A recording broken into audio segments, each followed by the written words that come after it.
at the time. Like, that's one of those things where you can see him just kind of show when he's a level above an opponent, where he just pushes them out of the game through just multitasking and micro. With battle mech or any form of mech, he can't do that as easily. So I'm curious to see if he goes for that, especially on Simulacrum, a map which is amazing for like Hellion run-bys and that sort of stuff. Yeah, this is one of the better maps for it, for sure. In the top left here from Team Liquid, it is the wonderful Mad Mark Dutchman, uThermal. We'll see if he goes the Flying Dutchman with some Battle Cruiser openers. Battle Cruiser openings are very powerful from him. Still traumatized from last week, as you guys can tell. Down here in the bottom right, representing Macaco, it is Jimrising. Of course, for those who don't know, Ape, I think. Yeah, he's actually been trying to save the rainforest for a long time. You guys should support Jimrising. He's actually been on a 5-year journey as a StarCraft live streamer, caster, pro player to save the apes by cosplaying as one with his strategies on the ladder. So he's really committed to that goal, and he does want to show once again here he's got what it takes to take out, one of these greedy capitalist Dutchmen. So we'll see what he does. Some people log into the ladder by sitting in a computer chair. Jim likes to swing into Battle.net on a vine.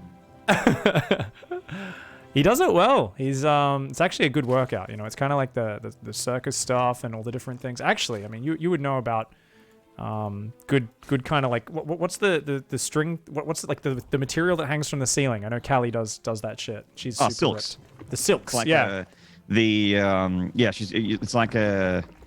It's a specific kind of microfiber. There was like a nylon one that she was using that her like instructor was like, "Not cut that shit down. Whoever installed it is dumb because you'll burn yourself on it." Oh damn! And then it's changed fabric, so she has a new one now.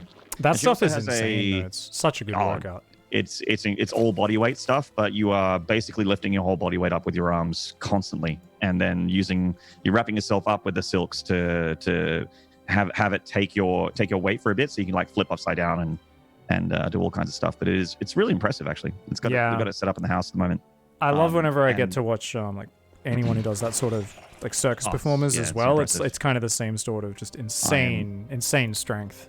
I am the exact opposite of my wife, where not only am I a male, I also am not flexible. I am not fit, and if I tried to get into those silks, I would just either fall on my head and die, or wrap myself up into a knot where I can't actually untie myself and just die attached to the ceiling.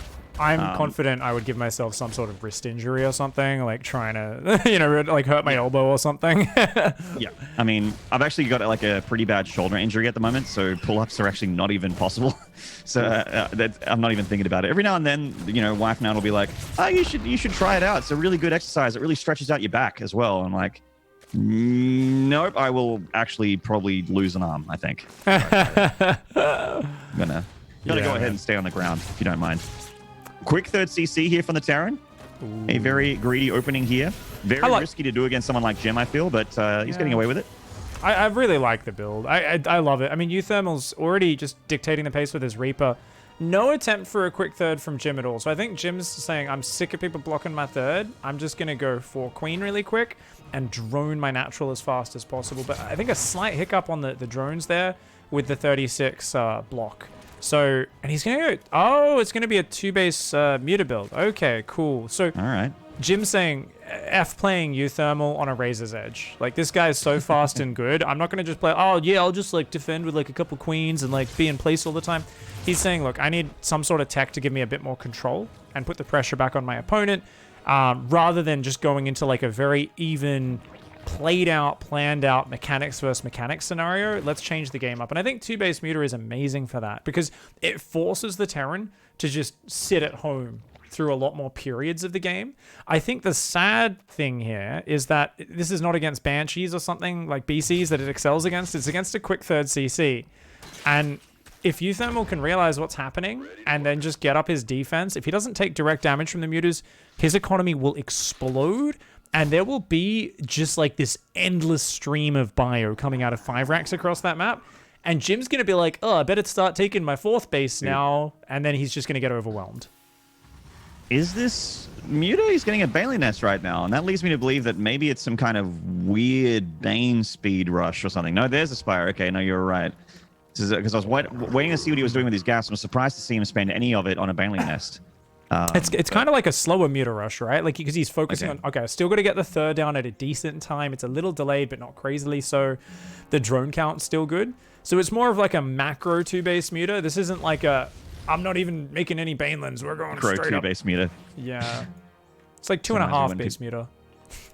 2.5 base meter. I mean, I'm with you in the sense that it's one of those things that can really punish the Terran before they stabilize in a good number of Marines. There is a window where it's very, very threatening, but these Hellions, oh no! Oh man! Oh no! Oh man! He needed a few more Queens and Banelings up front just to stop them. As well. Oh, he needed to stop him getting on the high ground. The Hellions actually going to back off there because they knew those Baneling cocoons were about to finish. But yeah, uThermal's going to play a bit more conservative with the Hellions and say, that's all right, we're just going to get little bits of damage. And let's not throw the Hellions away. Let's make sure I keep them alive, just so I can defend any counterattack. The Viking here about to get its 4th Overlord kill. Oh, that's really bad. 4 Overlords when you're already doing a 2-base-centric build order, and with that 3rd command center floating down, uThermal completely unconcerned by his opponent's strategy in this game. I wonder if uThermal thought the Spire was a Spore Crawler there, as he hasn't made any turrets in the mineral lines just yet. I think he's just leaving it to the last second. Ultimate pro gamer moves here. Oh, yeah. He says, let's have those turrets finish as the mutas arrive. Like, just calm, absolute calm in the face of what a lot of people would be afraid of this tech. But now he kills all those workers. He says, cool, we're going to have like 4 mutas get over here. He might even just like skip the turret in the main. No, he does. Okay, he does get it. I was like, this might be one of those ones you're like, nah, I've got like 6 Marines there. We'll just stim them on the mutas and give no fucks at all. But Jimrising, desperate to get some counter damage, going to start to come down. It's still a very small bioforce right now. Is there an opening? Well, there's a handful of bio on the right side, which does have stim, and he just turns it on, injects the drugs, and Jim's just going to tap out. He's like, okay, well, I am very, very dead here, and I don't disagree. Unfortunate for Jim, he didn't have a lot of queens, right? So he was relying on the Banelings kind of guarding the high ground. So he needed to quickly get 2 queens to the high ground and have the Banelings kind of on top of the ramp. So as the Hellions run up the ramp, you jump on them. Very hard to pull off against uThermal. I tried to do that last week, and every time he would run on the ramp, kill half the Banelings, and get away without getting hit by them. And I was like, why are you so fast? Why are you so good at StarCraft? So it's one of those things where Jim was like, I need to just keep these Hellions back for a little bit, and the Queens will be able to push them away, and then my mutas are out, and I'm fine. But when you've already sacrificed a lot of economy to rush up the tech tree, it becomes very scary. Any bit of damage is amplified. You know, this is not a laser non-stop powering drones on 3 base. Up on 60 workers, he loses 10. He goes, replaces them instantly. This is a 44 drone Zerg player who every single cut hurts. So might have to bring out something a bit more aggressive or a bit more wild on Golden Wall. All right, well, we'll see what the strategy is from Jimrising here. uThermal can be sometimes the guy that's like, oh, this series, I want it to end faster, so I'm just going to proxy a bunch of barracks across the map. He definitely is the kind of guy that can cheese as well as play macro very well. So he's a hard one. He's a hard one to call, like to just know. Unless you've spoken to him and he tells you what strategy he's going to do on that map, it's a hard one to call because he really does have such a deep bag of tricks and just solid StarCraft play in general, regardless of how he wants to choose. I mean, Golden Wall is the map where he does tend to like to take the back base. I wonder how that's evolved though, right? It's one of these things where these new crazy maps, we see such a quick evolution in the meta, where I feel like so often I'm like, oh, X is going to do this, because that's what he always does, and then the build has just suddenly changed. And yeah, you're like, oh my god, this is insane. uThermal, with an uncharacteristic, his second SCV was delayed by a solid 2 to 3 seconds there. Uncharacteristic, but very minor in the big picture. It is Team Liquid's uThermal. It is indeed. Ripping the TL blue, and on the far right, representing Baboon Butt Red, it is Jimrising from Macaco. Wouldn't it be funny if we could like jump into the future and the fashion was to get your butt cheeks artificially colored red? Like, you know how like twerking became a thing, and if you showed twerking to someone from the 1800s and like, what the fuck have humanity become, you know? Yeah. I mean, I think people will understand a lot of it, but they won't understand certainly some of the nuances of 2010s, what we consider good looking. Like even apple bottom jeans and boots with a fur would have been confusing for someone in the 1800s. Back in the 90s, you know, it's just a little bit wild. I mean, it could be popular for anything, man. Nothing is off the table as to what's going to be sexy in like a decade's time. Yeah.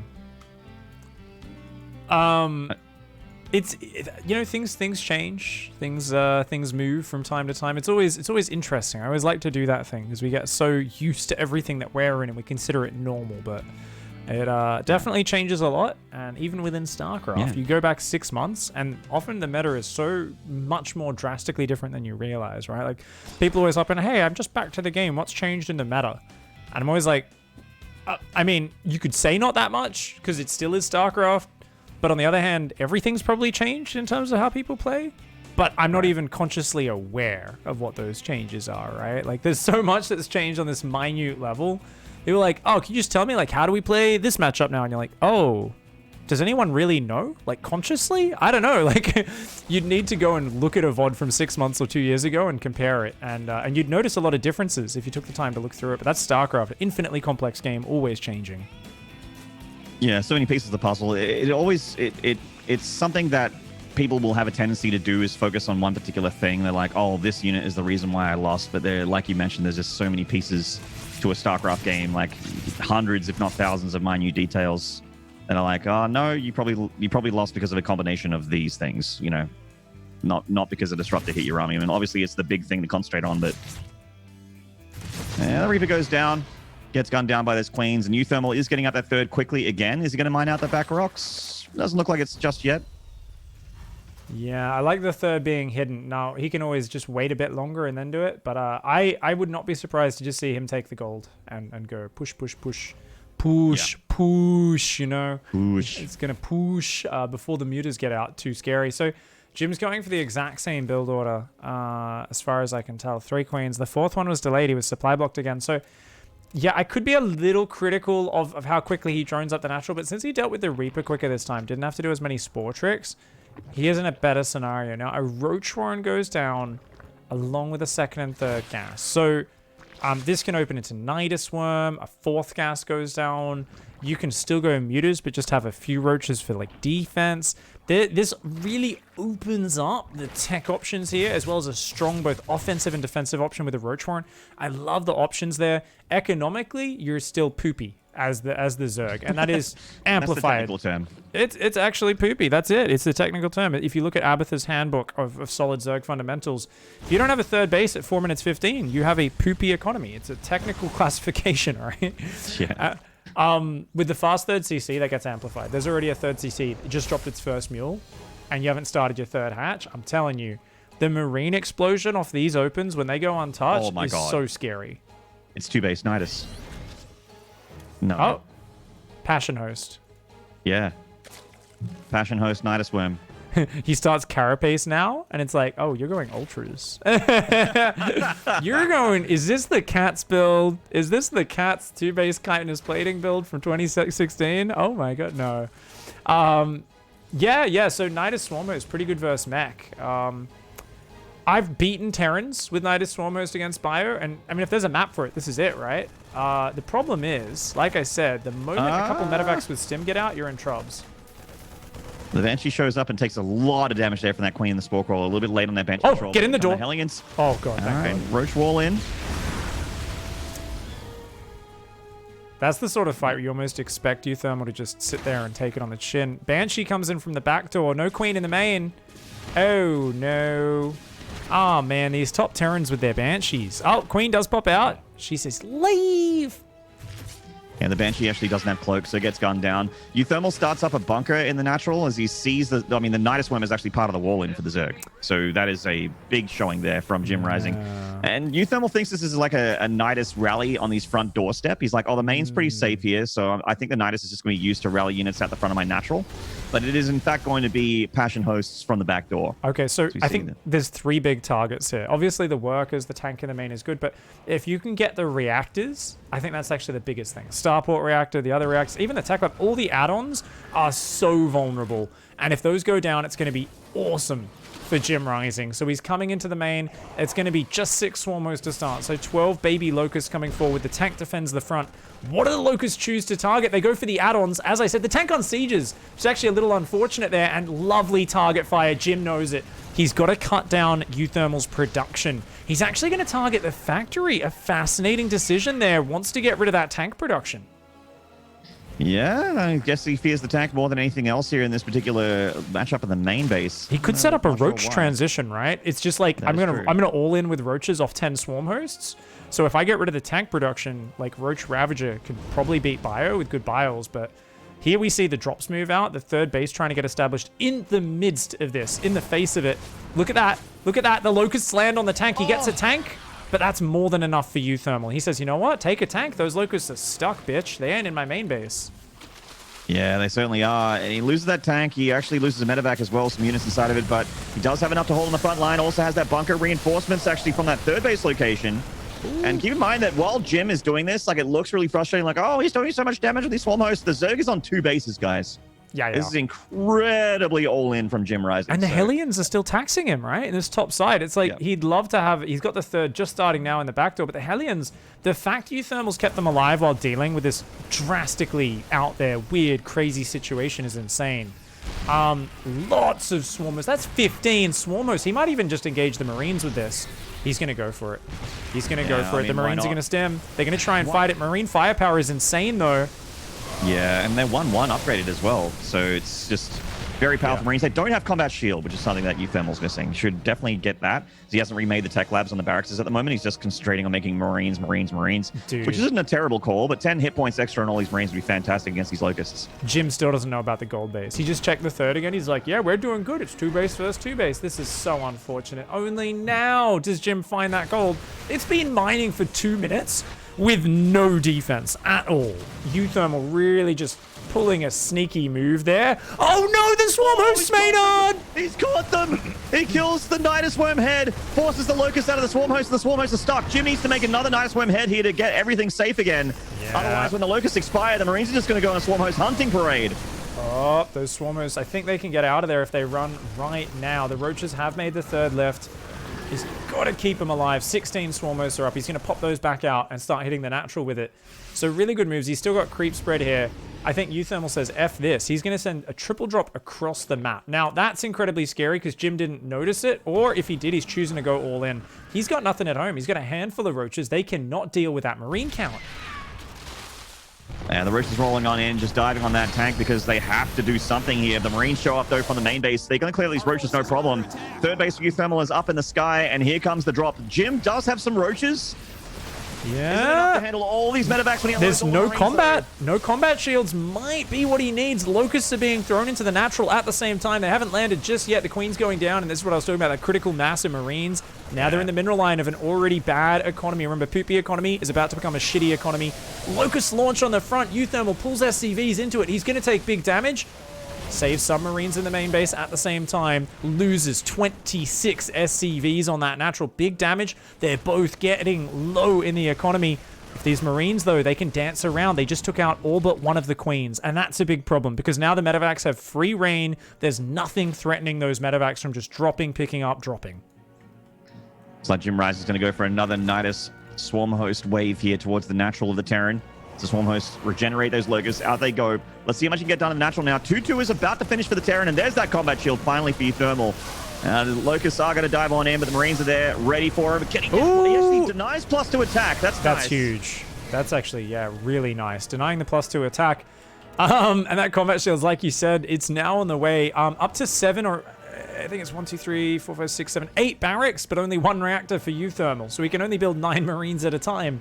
He's just kept losing those add-ons. He's still trying to just clear up and get control. We got Roaches coming in from all 3 sides. So we are going to try to see Jim pick his opponent apart. He's back up to 53 drones. So if he can keep him off the gold, Jim does have the economic advantage. And he's really trying to strangle uThermal right now. Coming in from many sides, but a big punish on the gold base for uThermal. Yeah, he's going to kill a lot of Roaches here, and that third is not going to die. These Marines, even without combat shield, and even without +2 attack, they are still just mincing down these Roaches with sheer numbers and DPS. All right, and here comes that big Locust wave. They're going to hit that main base in a big way. Problem is there's only 9 roaches out to defend, and there's tanks, marines, all moving across. Barracks going down, main base getting shredded here. Big disruption to uThermal's economy and production. 4 barracks. Yeah, that's big, man. How many roaches out? Still only +2. No carapace against the 1-1 marines. Or 1-2 marines, I should say. The roaches on the gold base doing a good job, but the tank is now going to clean those up. That tank, an absolute hero to these SCVs. Yeah. And even though the Zerg is up 20 army supply, you got to keep in mind what that is in. 3 supply Ravages, 3 supply Swarmhosts. A lot of roaches are actually harassing the gold base. They aren't here to defend. Can uThermal actually roll through this Zerg defense? Not really, but he does have an attack on the south side as well. He's going to go for some multi-pronged attack here. I think he might need the Locust at home to defend. I like a Locust wave here offensively, but he's got to survive the all-in. He just used all of his Locusts. He just used them all. How many roaches we got? 16. He's going to have to give up his 3rd base. I don't think he can hold this marine attack. He's not together enough. He's doing massive, almost game-ending damage to uThermal, but this push of uThermal is just deadly. And he's got a drop of the natural while hitting that low ground 3rd. Yeah. Oh, Jimrising is going to take some critical damage here. Can he survive when the dust settles? I don't know, though. It just seems like too much firepower for the Terran. Oh, the Roach Ravager coming back. They find the tanks there. Some nice biles. If they can get both tanks, that's good. They do. Worth it. Good move there for Jim. He's lost his natural. He's lost his 3rd. He's back to a main base mining with just 4 mineral patches in the main. The Locusts continuing to stay aggressive. Jim says, okay, it's a base trade. I got to make sure you're dead. Roaches deny the gold. He's getting on top of the production one more time here. He can't lose his Roach War and his Infestation Pit at home, though, if he wants to have any more production. He's going for it. uThermal microing away on all sides, and the Roach Ravager trickling in, getting its butt kicked at home for Jim.